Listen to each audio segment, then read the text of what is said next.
কুরুক্ষেত্রের যুদ্ধ শেষ হওয়ার পর পঞ্চ পাণ্ডব জয়ী হলেন। ধর্মরাজ যুধিষ্ঠিরকে ভগবান শ্রীকৃষ্ণ সিংহাসনে বসালেন। চতুর্দিকে ধর্ম প্রচার পেল। কুন্তি রাজমাতা হলেন। কিন্তু 2-3 দিন পরে ভগবান শ্রীকৃষ্ণ কুন্তিকে বলছে, পিসিমা,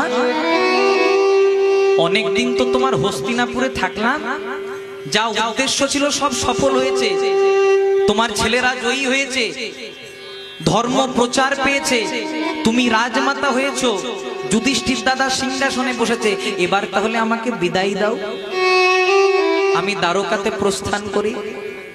সেদিন কুন্তি বলছে, খোকারে, লীলা জগতে আমি তোর পিসিমা, তুই আমার ভাইপো, কিন্তু আমি তো জানি তুই তো জগতের বিচার কর্তা, তাই খোকা একটা কথা রাখবি?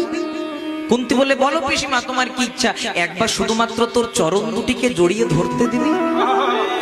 ছি পিসিমা, ছি, এমন কথা বলতে নেই, তুমি আমার গুরুজন, তুমি আমার চেয়ে বয়সে বড়, তুমি জানো না আমার পায়ে প্রণাম করলে আমার অপরাধ হবে। এ কি বললে পিসিমা? খোকারে, ছলনা করিস না, আমি জানি তুই এই সৃষ্টি স্থিতি লয় প্রলয়ের মালিক, একবার চরণটা ধরতে দে না রে বাবা। যেই না বলে দিয়েছে, বলছে ঠিক আছে দরজাটা দিয়ে দাও, কেউ যেন দেখতে না পায়। দরজা দিয়ে দিয়েছে। আজকে কুন্তি ভগবানের চরণ দুটিকে জড়িয়ে ধরেছে। হরে কৃষ্ণ, তোর চরণে ধরলাম, কিছু দিবি না? বলছে কেন? তোমার রাজ সিংহাসন আছে, তোমার ছেলে রাজা হয়েছে, তুমি রাজমাতা, আর কি চাইবে? আরেকটা জিনিস চাওয়ার আছে, দিবি? বলো মা, তুমি কি চাও?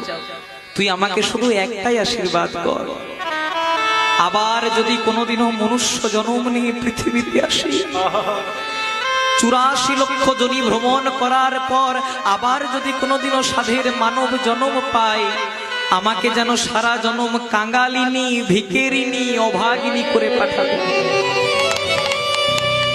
এ কি বললে মা? সবাই আমার কাছে সুখ চায়, সবাই আমার কাছে টাকা পয়সা চায়, তুমি আমার কাছে দুঃখ চাইলে? কেন দুঃখ চাইলাম জানিস খোকা?